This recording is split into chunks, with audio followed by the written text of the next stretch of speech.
Assalamualaikum warahmatullahi wabarakatuh. Materi kita kali ini adalah material management. Masih menggunakan material yang sama, kemudian software yang juga nanti akan digunakan sama, yaitu SAP ERP 6.08 sebagai media praktek. Kemudian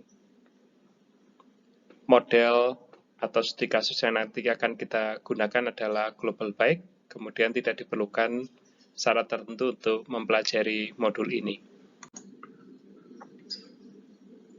Target audience dari materi kita adalah beginner, jadi siapapun bisa mempelajari materi ini. Kemudian untuk modul ini, modul material management, ada 4 learning objective yang kita ingin dapatkan. Yang pertama adalah mengenai functionality dari modul material management. Yang kedua adalah terkait dengan struktur organisasi yang berhubungan dengan material management. Yang ketiga adalah master data material management yang berhubungan dengan material management. Dan yang terakhir adalah standar purchasing pada material management. Pertama kita masuk kepada functionality. Functionality yang berhubungan dengan modul material management yang pertama adalah inventory management. Jadi karena fokus dari modul material management adalah material, maka kita akan memanage bagaimana ketersediaan material di plant, di gudang. Kita akan manage agar material, di mana material itu bisa berupa raw material, semi-finished good maupun finished good, itu tersedia sesuai dengan kebutuhan. Jadi ketika material itu dibutuhkan, materialnya tersedia. Ketika finished good-nya dibutuhkan, maka finished good itu juga tersedia. Nah, ini ketersediaan material di dalam gudang kita kelola dengan inventory management. Kemudian functionality yang kedua adalah purchasing. Aktivitas untuk mengisi ketersediaan material di gudang kita kelola dengan menggunakan purchasing. Jadi kita proses pengadaan material atau pengadaan material, istilah barang yang secara umum kita adakan dengan menggunakan purchasing. Kemudian yang ketiga yang di manage adalah MRP. Jadi breakdown dari material yang akan disimpan. Jadi material management ini juga mengelola bagaimana ketika bagian produksi, misalnya ada rencana produksi membuat satu atau beberapa unit produk atau finished good, maka breakdown material yang diperlukan untuk membuat rencana produksi dari bagian production planning tadi, itu akan di breakdown materialnya menjadi dengan menggunakan MRP. Yang berikutnya adalah physical inventory. Jadi material secara fisik dikelola di material management. Yang berikutnya adalah valuation. Kita juga akan di bagian ini juga akan melakukan evaluasi terhadap nilai dari material yang ditanggung-jawabi atau disimpan di gudang. Kemudian berikutnya adalah service master. Jadi pengelolaan juga material-material yang untuk kepentingan service. Kemudian invoice verification kaitannya dengan ketika kita menerima material yang kita purchase dari vendor, maka ketika material datang, maka kita akan lakukan verifikasi kaitannya dengan berapa jumlah yang kita beli, berapa barang yang kita terima, dan berapa nilai dan jumlah tagihan yang kita terima. Dan yang terakhir adalah functionality-nya adalah untuk mengelola produk katalog. Selanjutnya kita akan coba lihat struktur organisasi yang berhubungan dengan material management itu apa saja. Yang pertama, struktur organisasi yang berhubungan dengan material management adalah klien. Tentu saja klien itu menjadi bagian dari semua modul, karena ini adalah unit organisasi yang tertinggi di dalam satu perusahaan. Kemudian di bawahnya adalah company code. Di company code inilah kemudian aktivitas yang berhubungan dengan pembiayaan atau value yang berubah itu kemudian akan dicatat pada company code. Berikutnya adalah plan. plan bisa berupa operating area atau branch di dalam sebuah perusahaan. Bentuknya bisa manufacturing, distribution, purchasing, atau maintenance facility. Kemudian unit organisasi berikutnya adalah storage location, organizational unit yang memungkinkan kita untuk membedakan berbagai macam bentuk stok material di dalam sebuah plant. Struktur organisasi berikutnya, unit organisasi berikutnya yang berhubungan dengan material management adalah purchasing organisasi, di mana di purchasing organisasi ini aktivitas buying itu dilakukan pada purchasing organisasi. Jadi aktivitas purchasing dilakukan di unit organisasi ini. Dan yang terakhir adalah purchasing group, di mana kunci dari purchasing group adalah ini untuk merepresentasikan kelompok dari buyers yang bertanggung jawab untuk aktivitas pembelian tertentu gitu ya. Misalnya pembelian untuk komputer, maka dia akan ada orang khusus, ada grup khusus yang dia tugasnya untuk melakukan pembelian komputer misalnya, atau untuk material-material tertentu yang spesifik butuh product knowledge yang spesifik, maka di situ akan ada kelompok buyer-nya. Kalau kita lihat struktur di sebelah kiri adalah struktur dari Global Bike dan sebelah kanan adalah struktur yang didefinisikan oleh SAP ERP. Di sebelah kiri Global Bike itu kemudian ERP itu menerjemahkannya sebagai klien, kemudian Global Bike Incorporation dan Global Bike Germany itu diterjemahkan sebagai company code. Kemudian ada 5 plant di situ, ada Dallas, San Diego, Miami, Heidelberg, dan Hamburg. Kemudian material itu dikelompokkan dalam storage location, ada raw material, semi-finished good, ada finished good, dan ada miscellaneous. Kemudian di San Diego, kalau kita perhatikan di situ trading good, finished good, dan miscellaneous. Jadi kalau kita perhatikan bedanya Dallas dan San Diego adalah tidak terdapat raw material pada San Diego, sedangkan di San Diego di Dallas sendiri tidak terdapat trading goods. Artinya apa? Bahwa Dallas adalah manufacturing, sedangkan San Diego boleh jadi adalah distribusi. Kemudian ini merepresentasikan unit organisasi, cakupan dari sebuah unit organisasi, dimulai dari klien. Klien mencakupi semuanya, kemudian company code, kemudian di situ ada plant, Dallas, Miami, San Diego, dan seterusnya. Kemudian kalau kita lihat purchasing group-nya, di situ ada purchasing group untuk North America dan purchasing group untuk Europe. Kemudian purchasing organisasinya membawahi US 00 untuk yang ada di Amerika, sedangkan di Kanada direncanakan purchasing organisasinya akan terpisah. Kemudian storage location-nya kita bisa lihat di situ, cakupan storage location-nya itu ada pada masing-masing plant. Di masing-masing plant itu punya storage lokasi sendiri-sendiri. Sedangkan pendefinisiannya boleh jadi sama, tetapi ada di plant yang berbeda. Selanjutnya kita masuk kepada material master. Kita masuk pada master data. Master data yang berhubungan dengan material. Yang pertama adalah vendor master data. Material management ini salah satu prosesnya adalah untuk pembelian material, maka vendor menjadi data master yang berhubungan dengan material management. Yang kedua adalah material master itu sendiri, di mana material ini akan kita beli dari vendor. Kemudian kita juga punya master data purchasing info record, data-data yang berkaitan dengan aktivitas pembelian kita kepada vendor dari aktivitas purchasing sebelumnya. Kemudian condition master data, sama seperti di sales and distribution, dan yang terakhir adalah output master data. Masuk kepada vendor master data. Vendor master berisi semua informasi yang diperlukan untuk melakukan bisnis dengan external supplier.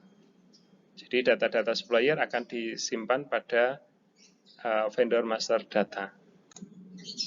Kemudian data vendor dibagi menjadi 3 views atau 3 level. Yang pertama adalah general data, yang kedua company code data, financial accounting. Jadi di level company code data atau financial accounting data. Kemudian yang terakhir adalah purchasing data. Kita lihat yang di sebelah kiri, di situ ada pada contoh dari level general data adalah address, vendor number, dan preferred communication. Itu merupakan data-data yang relevan kita masukkan ke general data. Artinya ketika klien kita itu berkomunikasi dengan kita, di company code yang berbeda pun dia akan memiliki alamat, kemudian vendor number yang sama. Kemudian yang relevan dengan company code data adalah rekonsiliasi akun, term of payment, dan bank akun. Kemudian yang terakhir adalah purchasing organisasi data, terkait dengan aktivitas purchasing menggunakan currency apa, kemudian salesman name-nya siapa, kemudian vendor partnernya siapa.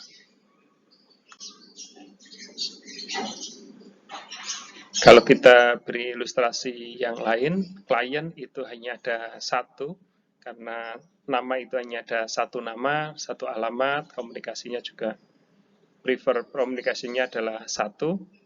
Kemudian data-data yang pada level yang lebih bawah, pada level company code, menyesuaikan data-data yang sesuai dengan masing-masing company code. Misalnya di US, accounting manajemennya itu seperti apa, itu berbeda datanya dengan di Jerman. Demikian juga ketika dia melakukan aktivitas purchasing, si vendor ini dia nanti akan Incoterm-nya ketika dia dibeli oleh purchasing organisasi US 00 boleh jadi akan berbeda dengan purchasing organisasi yang ada di Jerman. Sekarang kita masuk ke material master. Di modul SD kita sudah bahas mengenai material master, di mana material master ini merupakan data yang paling banyak diakses oleh banyak modul karena memang material menjadi salah satu fokus atau master data yang relasinya cukup banyak dengan modul-modul yang lain. Kemudian material dibagi menjadi beberapa views di sini.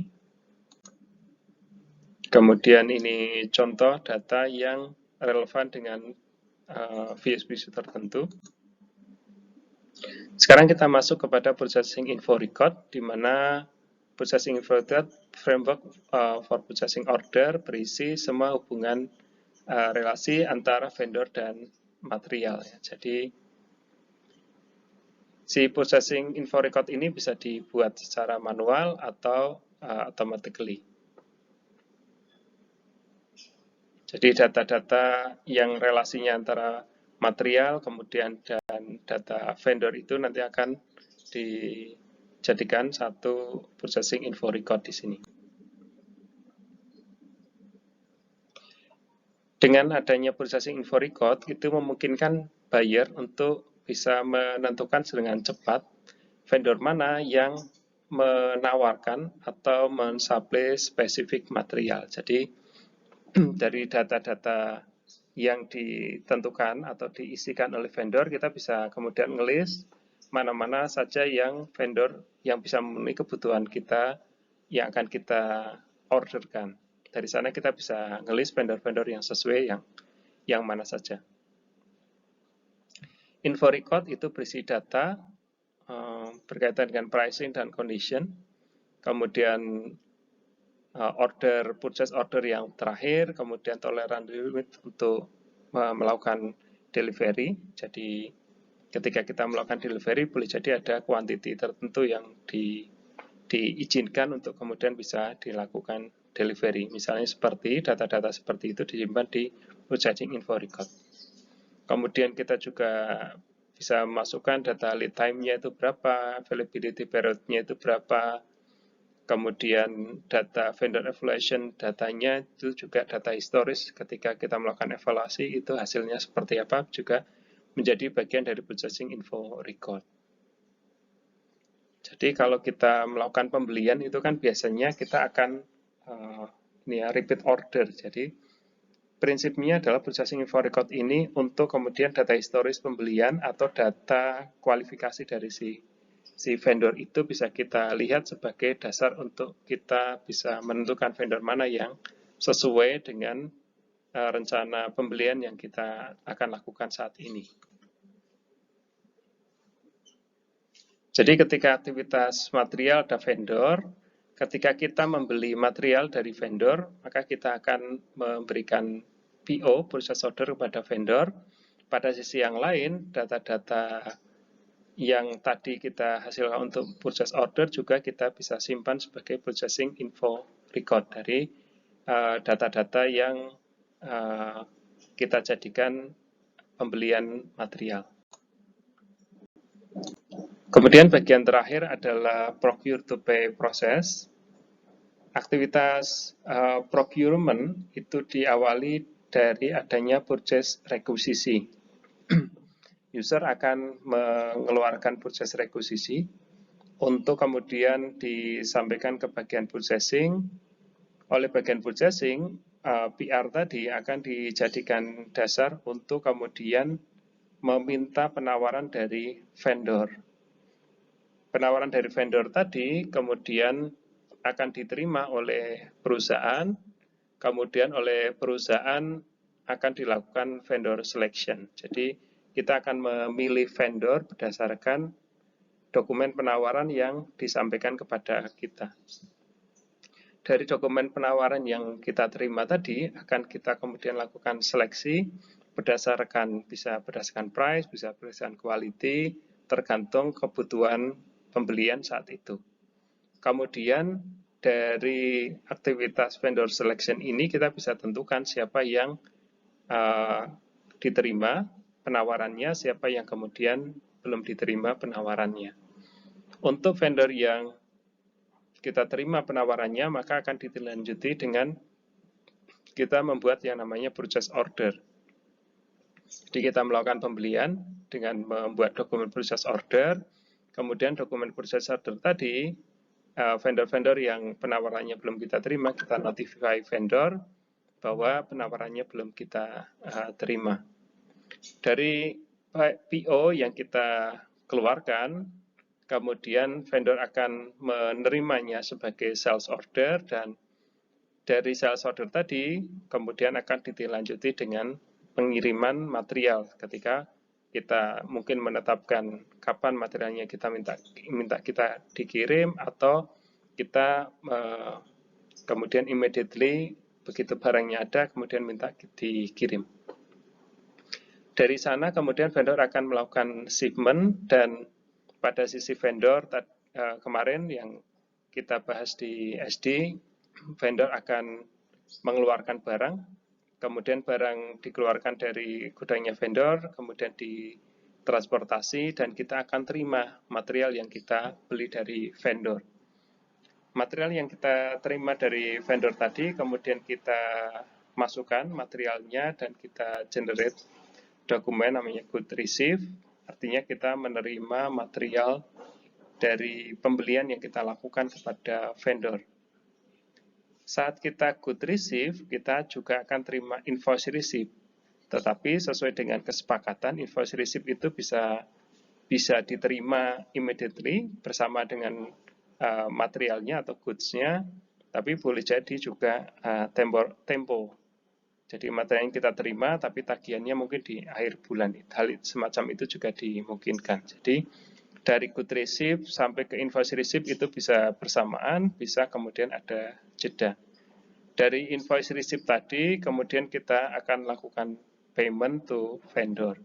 Di mana aktivitas payment itu juga mempertimbangkan untuk kemudian kita cek ya tadi di salah satu pekerjaan dari material manajemen adalah untuk verifikasi. Apa yang diverifikasi? Ketika kita melakukan pembelian, maka kita tentukan kuantitinya, kita tentukan price-nya, dari sana kita akan cek. Ketika kita good receive, kita akan cek berapa jumlah barang, apakah sesuai dengan dokumen purchase order yang kita sudah sampaikan kepada vendor, kemudian barangnya diterima sesuai dengan rencana atau purchase order atau tidak, kemudian apakah tagihan dan nilai tagihannya itu juga sesuai dengan apa yang tertulis di purchase order. Jika semua dokumen, kemudian jumlah materialnya semuanya sudah sesuai, maka kita akan melakukan payment to vendor. Dan proses procure to pay akan selesai begitu kita melakukan payment to vendor. Oke, jadi ini bagian terakhir untuk menjelaskan mengenai procure to pay. Dimulai dari functionality, dari material management, kemudian struktur organisasi yang berhubungan dengan material management, kemudian master data yang berrelasi dengan material management, dan bagian terakhir adalah bicara tentang procure to pay proses, di mana procure to pay proses itu dimulai dari purchase requisition dan diakhiri di payment to vendor. Demikian materi material management kali ini. Dari saya sekian. Assalamualaikum warahmatullahi wabarakatuh.